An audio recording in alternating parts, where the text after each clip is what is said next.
आदरणीय धर्म प्रेमी सज्जनों, सादर नमस्ते। मैं जेठालाल विश्वकर्मा आप सभी का हार्दिक स्वागत करता हूँ।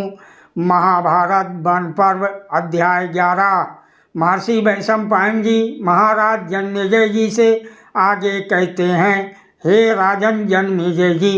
तब राजा युधिष्ठिर भीमसेन से बोले, हे भीमसेन, आज 5 वर्ष हो गए मैं अपने वीर भाई सत्य प्रतिज्ञ अर्जुन के दर्शन से वंचित हो गया हूँ। इस कारण मुझे बड़ी चिंता हो रही है। जो पराक्रम में श्री कृष्ण जी के समान और युद्ध में कार्तवीर अर्जुन के समान हैं, जो समर भूमि में एक होकर भी असंख्य सा प्रतीत होता है, उस अजय वीर अर्जुन को मैं बहुत दिनों से नहीं देख पा रहा हूँ। हे महाबाहु, जो बाहुबल और प्रभाव में देवराज इंद्र के समान है, जिसके वेग में वायु, मुख में चंद्रमा और क्रोध में सनातन मृत्यु का निवास है, उसी नरश्रेष्ठ अर्जुन को देखने मिलने के लिए उत्सुक होकर हम सब लोग आज गंधमादन पर्वत की घाटियों में प्रवेश करेंगे। महर्षि वैशंपायन जी कहते हैं, हे राजन जन्मेजय जी, तदंतर संपूर्ण धनुर्धरों में अग्रगण्य व अमित तेजस्वी सूरवीर पांडव विशाल धनुष बाण तर्कस ढाल और तलवार लिए हाथों में गोह के चमड़े के दस्ताने पहने और श्रेष्ठ ब्राह्मणों को आगे किए द्रौपदी जी के साथ गंधमादन पर्वत की ओर प्रस्थित हुए। हे राजन, वीर पांडवों के गंधमादन पर्वत पर पदार्पण करते ही प्रचंड आंधी के साथ बड़े जोर की वर्षा होने लगी। हवा के झोंकों से अति क्षुब्ध मोहित होकर वह सब के सब मन ही मन सोचने लगे कि आकाश तो नहीं फट पड़ा है, पृथ्वी तो विदीर्ण नहीं हो रही है, अथवा कोई पर्वत तो नहीं फट रहा है। तत्पश्चात वह मार्ग के आसपास के वृक्षों, मिट्टी के ढेरों और ऊंचे नीचे स्थानों को हाथ से टटोलते हुए हवा के डर से यत्र तत्र छिपने लगे। हे भारत, थोड़ी देर पश्चात जब तूफान का वेग शांत हुआ, वायु का वेग कम और सम हो गया, पर्वत का सारा जल बहकर नीचे चला गया और बादलों का आवरण दूर हो जाने से सूर्य प्रकाशित हो उठा, तब वह समस्त पांडव वीर धीरे धीरे अपने स्थान से निकले और गंधमादन पर्वत की ओर चल पड़े। महात्मा पांडव अभी कोस भर ही गए होंगे कि तपस्विनी द्रौपदी सुकुमारता के कारण मूर्छित होने लगी। सुंदर अंगों वाली द्रौपदी को टूटी हुई लता की भांति गिरती देख बलशाली नकुल ने दौड़कर उसे थाम लिया। नकुल जी ने कहा, हे भरत कुलभूषण महाराज जी, ये श्याम लोचना पांचाल राजकुमारी द्रौपदी थककर पृथ्वी पर गिर पड़ी हैं, आप आकर इसे देखिए। महर्षि वैशंपायन जी कहते हैं, धर्मात्मा कुंती नंदन ने देखा द्रौपदी के मुख की कांति फीकी पड़ गई है और उसका शरीर कृश अर्थात दुबला हो गया है। तब वह उसे गोद में लेकर शोकातुर हो विलाप करने लगे। पांडवों ने अपने शीतल हाथों से बार बार महारानी द्रौपदी के अंगों को सहलाया। इस प्रकार कुछ आराम मिलने पर महारानी द्रौपदी को धीरे धीरे चेत हुआ।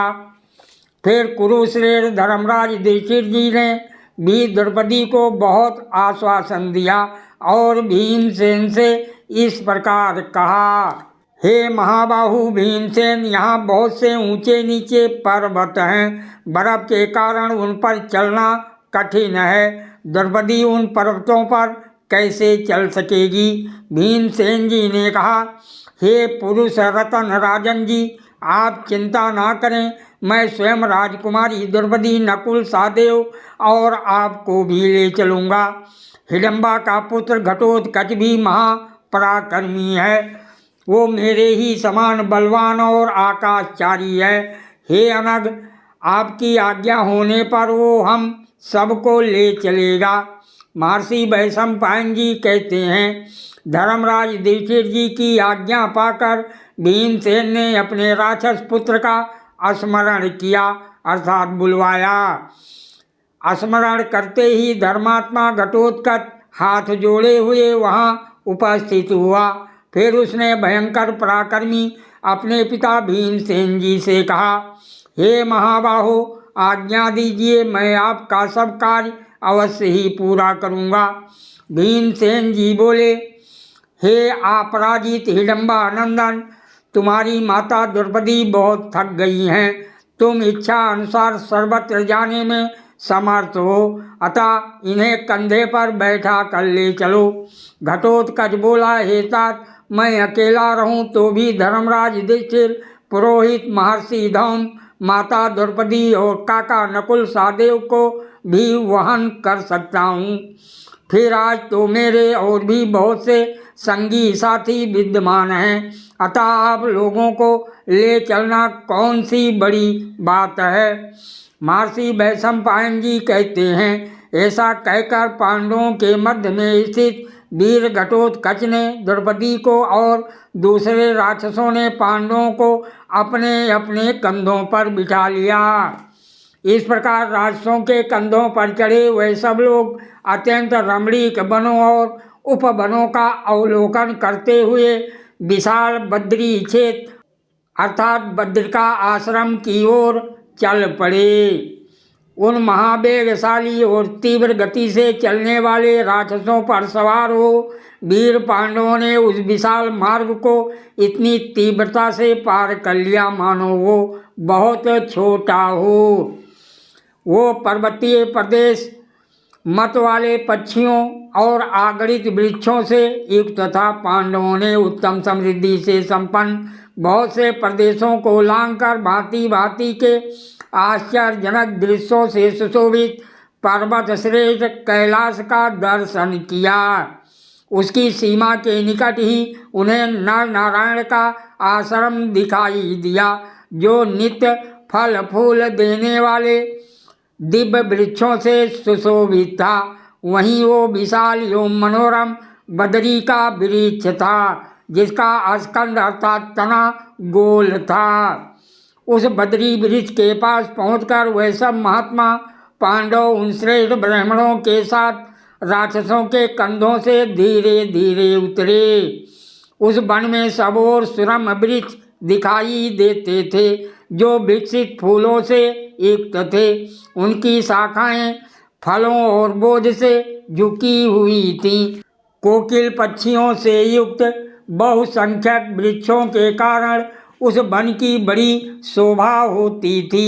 उस वन में कितने ही विचित्र सरोवर भी थे, जो स्वच्छ जल से भरे हुए थे। खिले हुए उत्पल और कमल सब ओर उनकी शोभा बढ़ा रहे थे।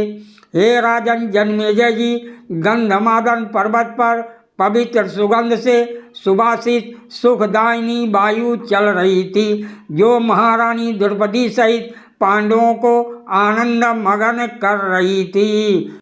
सादर प्रणाम। जय श्री कृष्ण।